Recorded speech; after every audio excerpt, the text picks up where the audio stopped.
नमस्कार दोस्तों, मैं हूं जिग्नेश परमार और आप सबका स्वागत करता हूं मेरे इस चैनल निवेश ज्ञान में। दोस्तों, आज इस वीडियो में हम बात करने वाला है आईसीआईसीआई प्रूडेंशियल म्यूचुअल फंड्स के द्वारा लॉन्च किए गए अपने नए NFO ICICI prudential business cycle fund के बारे में। दोस्तों, ये एनएफओ की डेट्स है 29 दिसंबर 2020 से लेके 12 जनवरी 2021 तक। और हमेशा की तरह मैं आपको बताऊंगा कि इस वीडियो के बारे में अच्छे से जानकारी लेने के लिए आपको अंत तक देखना बेहद ज़रूरी है। पसंद आए तो लाइक करें, कमेंट करें, शेयर करें और अगर अभी तक आपने चैनल को सब्सक्राइब नहीं किया है तो जल्द से जल्द सब्सक्राइब करें। तो ये शुरू करते हैं ICICI prudential business cycle fund के बारे में। दोस्तों, इस एनएफओ की जानकारी हम 3 स्टेप में लेंगे। पहला स्टेप है बिजनेस साइकिल क्या है, दूसरा है बिजनेस साइकिल में क्यों इन्वेस्टमेंट करना चाहिए और तीसरा है ICICI prudential business cycle fund के बारे में। तो आइए शुरू करते हैं बिजनेस साइकिल से। दोस्तों, जब भी कोई नया बिजनेस शुरू किया जाता है उसका जो ग्रोथ ट्रेंड होता है वो कभी सीधा नहीं होता है। कोई भी बिजनेस एक सीधी लाइन में ग्रोथ नहीं कर सकता है। तो यहाँ पर जिस तरह से ग्राफ दिखाया है बिल्कुल उसी तरह से इसमें अप्स एंड डाउन्स आते रहते हैं। इसमें 4 अलग अलग फेज होते हैं: growth phase, recession, slum and recovery. कोई भी बिजनेस होता है वो इसी 4 फेज के अंदर से पास होकर ही आगे बढ़ते रहता है। अब यहाँ पर इस ग्राफ को ध्यान से देखिए। यहाँ पे दिखाया है कि बिजनेस साइकिल एक्चुअल में कैसे वर्क करती है। यहाँ पर ब्लू लाइन एक्सपेक्टेड ग्राफ है, ग्राफ में जो रेड लाइन का ग्राफ है वो एक्चुअली किस तरह से काम करती है उसका ग्राफ है। यहाँ पर आपको दोनों ग्राफ में कुछ डिफरेंस दिख रहा है। यही वजह है बिजनेस साइकिल में इन्वेस्ट करने की। यही एक मौका है, यही एक चांस है कि बिजनेस साइकिल में इन्वेस्टमेंट करके हम प्रॉफिट कमा सकते हैं। और यहाँ पर हमारे काम के जो फेज है वो है ग्रोथ एंड स्लम। तो सबसे पहले हमें देखना है कि ग्रोथ में क्या होता है। ग्रोथ फेज की इकोनॉमिक कंडीशन की बात करें, कैपेसिटी यूटिलाइजेशन नॉर्मल से ज़्यादा होती है, आउटपुट जो ग्रोथ होता है वो काफ़ी अच्छा स्ट्रांग होता है, कॉर्पोरेट प्रॉफिटेबिलिटी भी पिक पर होती है, टैक्स रेवेन्यू स्ट्रांग होती है और मार्केट्स रिस्क पर फोकस नहीं करते हैं। ये थी इकोनॉमिक कंडीशन किसी भी बिजनेस के ग्रोथ फेज की। अब हमें देखना है स्लम फेज के बारे में। तो इसकी इकोनॉमिक कंडीशन के बारे में देखिए। इसकी इकोनॉमिक कंडीशन में कैपेसिटी यूटिलाइजेशन नॉर्मल से भी कम होती है, ग्रोथ भी ट्रेंड से काफ़ी कम होता है, रिस्क ज़्यादा होता है और डिमांड वो भी कम होती है। अब हमने आइडेंटिफाई तो कर लिया कि ग्रोथ एंड स्लम दोनों ही फेज हमारे काम के हैं, लेकिन उस फेज को आइडेंटिफाई कैसे करेंगे कि कौन सा बिजनेस ग्रोथ में चल रहा है या तो फिर स्लम में चल रहा है। तो इसके लिए ये कुछ पैरामीटर्स है कि जब consumer and business confident feel कर रहे हो, फैक्ट्रीज फुल कैपेसिटी पर चल रही हो यानी कि 3 शिफ्ट में काम हो रहा हो, बिजनेस एक्सपांशन की भी प्लानिंग चल रहे हो, एम्प्लॉयज के पास मल्टीपल जॉब्स ऑफर हो, सैलरी राइज के लिए भी काफ़ी ऑप्शन है, जो कंज्यूमर्स होते हैं वो गुड्स खरीद सकते हैं और घूमने फिरने के लिए भी जा सकते हैं। तो दोस्तों, अगर ये सारी सिचुएशन अवेलेबल है तो इसका मतलब है कि बिजनेस ग्रोथ फेज में चल रहा है। अब हमें देखना है कि बिजनेस स्लम फेज में कब चल रहा है, किस तरह से उसे आइडेंटिफाई किया जा सकता है। Consumers and businesses nervous feel कर रहे हो और किसी भी खर्चे के लिए एडिशनल खर्चे को पोस्टपोन किया जा रहा हो, फैक्ट्रीज फुल कैपेसिटीज़ पर नहीं चल रही होती है, बिजनेसेस कॉस्ट कटिंग पे ज़्यादा ध्यान दे रहे हो और नया कैपेक्स अप्रूव नहीं हो रहे हो, सैलरी लेऑफ्स हो रहे और सैलरी फ्रीज की जा रही हो, मतलब जो कंज्यूमर है वो ज़्यादा खर्चे से दूर भाग रहे हो, मतलब कि पैसे बचाने की सोच रहे हो। तो अगर ये सारी सिचुएशन चल रही है उसका मतलब है कि बिजनेस स्लम फेज में चल रहा है।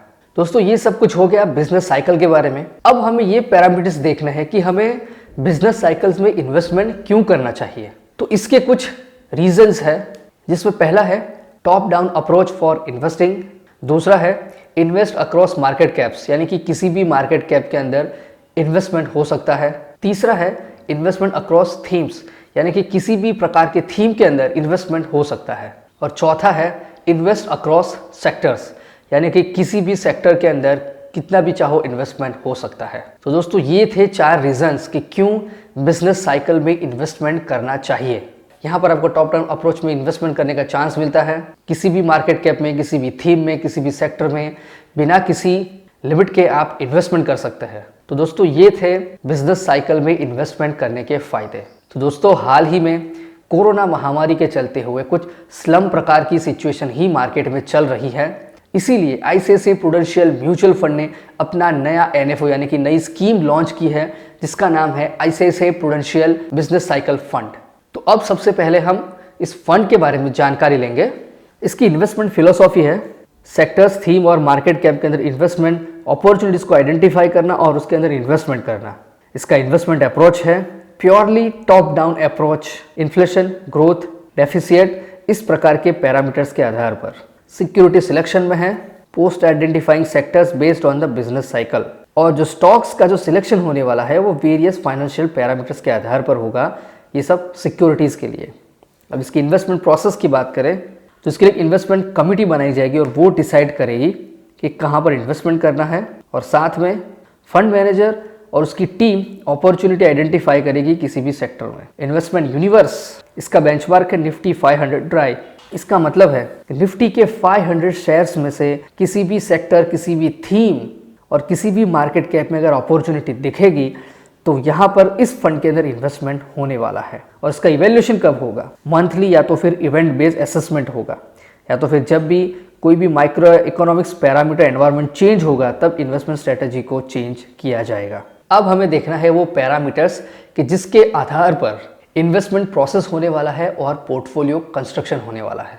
तो इसमें है ग्लोबल और डोमेस्टिक के माइक्रो इंडिकेटर्स को मॉनिटर किए जाएंगे। उसके बाद में ग्लोबल और डोमेस्टिक सेक्टर में बिजनेस साइकिल को आइडेंटिफाई किया जाएगा, और उसके बाद में सूटेबल थीम्स और सेक्टर्स को आइडेंटिफाई किया जाएगा इन्वेस्टमेंट के लिए। इन्वेस्टमेंट कमिटी के साथ फंड मैनेजर और एनालिस्ट मिलके थीम, सेक्टर्स और स्टॉक को फाइनलाइज करेंगे, और उसके बाद में ICICI prudential business cycle fund का पोर्टफोलियो कंस्ट्रक्शन किया जाएगा। तो दोस्तों, ये थी robust investment process and portfolio construction.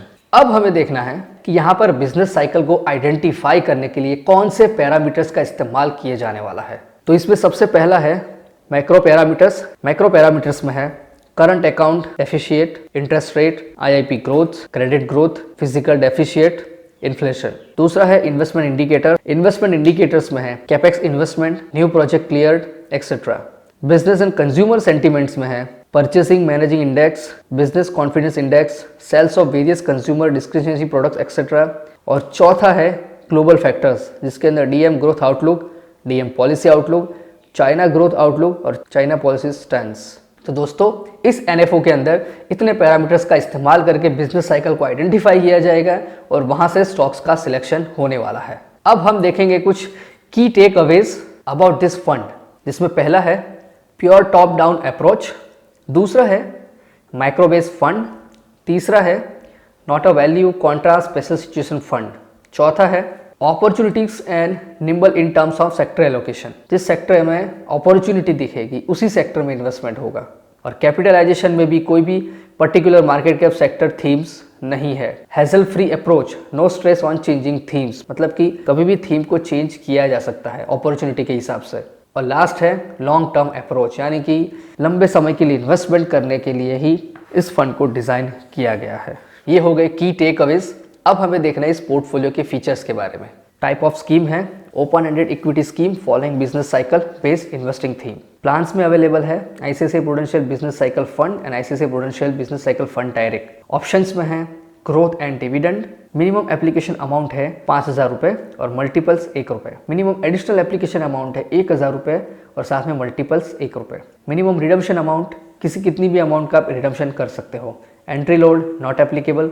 Exit load as usual 1 साल से पहले रिडम्पशन करोगे तो 1% और 1 साल के बाद अगर रिडम्पशन किया तो नील। फंड मैनेजर है अनिस तवक्कल, इबाब दलवाई एंड मनीष बंटिया। बेंचमार्क है Nifty 500 try. SIP, SWP, STP सारे प्लान्स इसमें अवेलेबल है। तो दोस्तों, ये थे इस पोर्टफोलियो के फीचर। इसके अंदर एक बात और है कि यहाँ पर ओवरसीज इक्विटीज में भी इन्वेस्टमेंट का प्लानिंग है, तो उसको हैंडल करेंगी fund manager miss Priyanka Khandelwal. Riskometer की बात करें तो स्कीम का रिस्क है हाई, यानी कि अगर आपने स्कीम में इन्वेस्टमेंट किया है तो आपको ध्यान में रखना है कि आपकी जो प्रिंसिपल अमाउंट है वो हाई रिस्क पे रहेगी, मतलब कि आपको ज़्यादा लंबे समय तक इसके अंदर इन्वेस्टमेंट करके रखना पड़ेगा। तो दोस्तों, ये थी जानकारी ICICI prudential business cycle fund के बारे में। यहाँ पर हमने जानकारी ली बिजनेस साइकिल क्या होती है, उसके अंदर इन्वेस्टमेंट करने का फ़ायदा क्या होता है, कौन से फेज़ में इन्वेस्टमेंट करना चाहिए और बिजनेस साइकिल को आइडेंटिफाई करने के लिए कौन से पैरामीटर का इस्तेमाल किया जाएगा, और इस स्कीम के फीचर्स के बारे में। तो मैं आशा करता हूँ कि आपको ये जानकारी पसंद आई होगी, समझ में भी आई होगी। अगर ऐसा है तो इस वीडियो को लाइक करें, कमेंट करें, शेयर भी करें, और अगर अभी तक आपने चैनल को सब्सक्राइब नहीं किया है तो जल्द से सब्सक्राइब कर लें। मैं जिग्नेश परमार आपसे विदा लेता हूँ। मिलते हैं अगले वीडियो में एक और महत्वपूर्ण जानकारी के साथ। जय हिंद, जय भारत।